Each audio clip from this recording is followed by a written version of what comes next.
नारायणाय विद्महे वासुदेवाय धीमहि तन्नो विष्णु प्रचोदयात्। ओम विष्णवे नमः। आप सभी को सफला एकादशी की हार्दिक शुभकामनाएं। सफला एकादशी का व्रत बहुत ही महत्वपूर्ण माना जाता है। इस दिन भगवान विष्णु की पूजा का विधान है। मान्यताओं के अनुसार सफला एकादशी पर भगवान विष्णु का पूजन करने वालों की सभी इच्छाएं पूरी हो जाती हैं। साथ ही जो इस दिन व्रत करता है, भगवान विष्णु की कृपा से उसे हर कार्य में सफलता प्राप्त होती है। मान्यता है कि सफला एकादशी का व्रत रखने से व्यक्ति के सभी पापों का नाश होता है, साथ ही अंत में उसे मोक्ष की प्राप्ति हो जाती है। पंचांग के अनुसार एकादशी तिथि की शुरुआत होगी 25 दिसंबर को रात 10:29 से और इसका समापन होगा 26 दिसंबर को रात 12:43 पर। ऐसे में एकादशी का व्रत 26 दिसंबर गुरुवार को रखा जाएगा। इस दिन भगवान विष्णु का पूजन और व्रत के साथ भगवान विष्णु के विशेष मंत्रों का जाप करना चाहिए।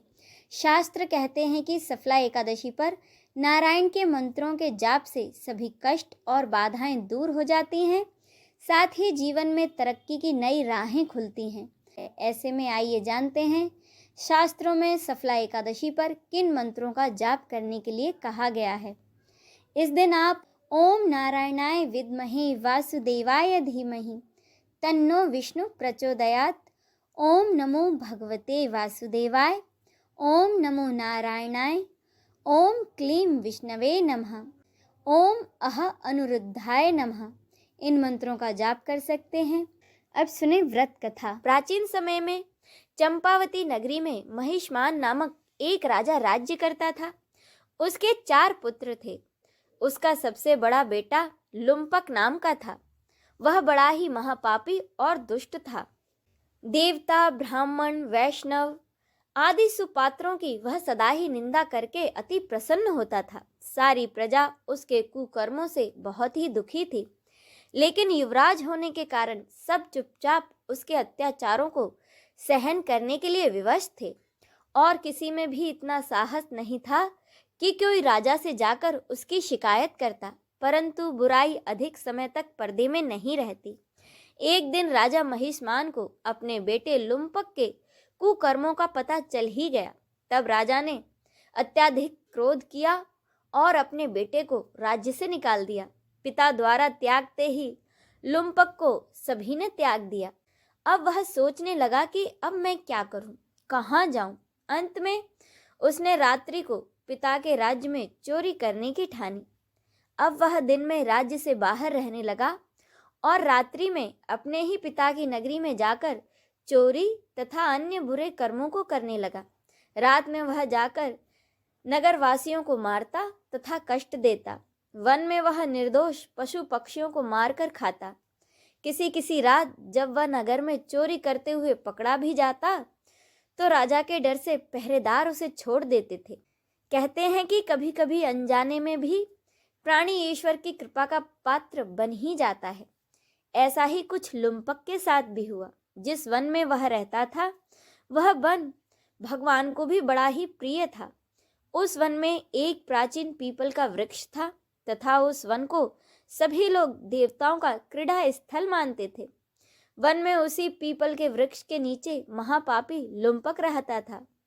कुछ दिनों के बाद पौष मास के कृष्ण पक्ष की 10वीं तिथि के दिन वस्त्रहीन होने के कारण लुम्पक तेज ठंड से मूर्छित हो गया। ठंड के कारण वह रात को सो न सका और उसके हाथ पैर अकड़ गए।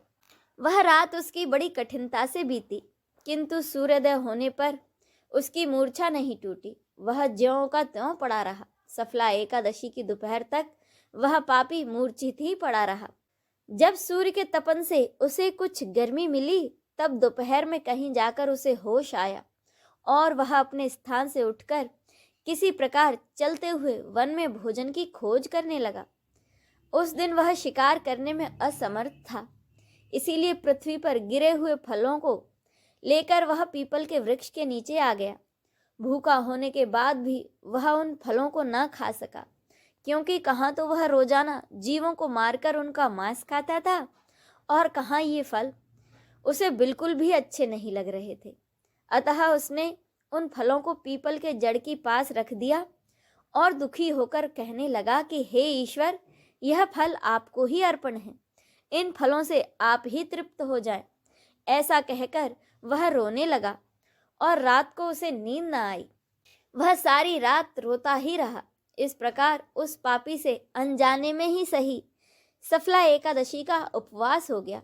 उस महापापी के इस उपवास से तथा रात्रि जागरण से भगवान श्री हरि विष्णु उस पर अत्यंत प्रसन्न हुए और उसके सभी पाप नष्ट हो गए। सुबह होते ही एक दिव्य रथ अनेक सुंदर वस्तुओं से सजा हुआ आया और उसके सामने आकर खड़ा हो गया। उसी समय आकाशवाणी हुई, हे युवराज, भगवान नारायण के प्रभाव से तुम्हारे सभी पाप नष्ट हो गए हैं। अब तुम अपने पिता के पास जाकर राज्य प्राप्त कर सकते हो। जब यह आकाशवाणी लुम्पक ने सुनी तो वह अत्यंत प्रसन्न होते हुए बोला, हे प्रभु, आपकी जय हो। ऐसा कहकर उसने सुंदर वस्त्र धारण किए और फिर अपने पिता के पास गया। पिता के पास पहुंचकर उसने सारी कथा अपने पिता को सुनाई। पुत्र के मुख से सारा वृत्तांत सुनने के बाद पिता ने अपना सारा राज्य उसी क्षण अपने पुत्र को सौंप दिया और स्वयं वन में चला गया। अब लुम्पक शास्त्रों के अनुसार राज्य करने लगा। उसकी स्त्री, पुत्र आदि सभी भगवान विष्णु के परम भक्त बन गए। वृद्धावस्था आने पर वह अपने पुत्र को राजपाट सौंपकर भगवान का भजन करने के लिए वन में चला गया और अंत में परम पद को प्राप्त हुआ।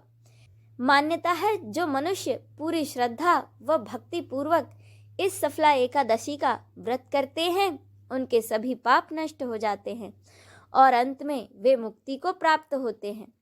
जो मनुष्य इस सफला एकादशी के महात्म्य को नहीं समझते, उन्हें पूंछ और सींगों से विहीन पशु ही समझना चाहिए। सफला एकादशी के महात्म्य को पढ़ने तथा श्रवण करने से प्राणी को राजसूय यज्ञ के समान फल की प्राप्ति होती है। बोलिए भगवान विष्णु की जय, माता लक्ष्मी की जय, नमः पार्वते पते, हर हर महादेव की जय।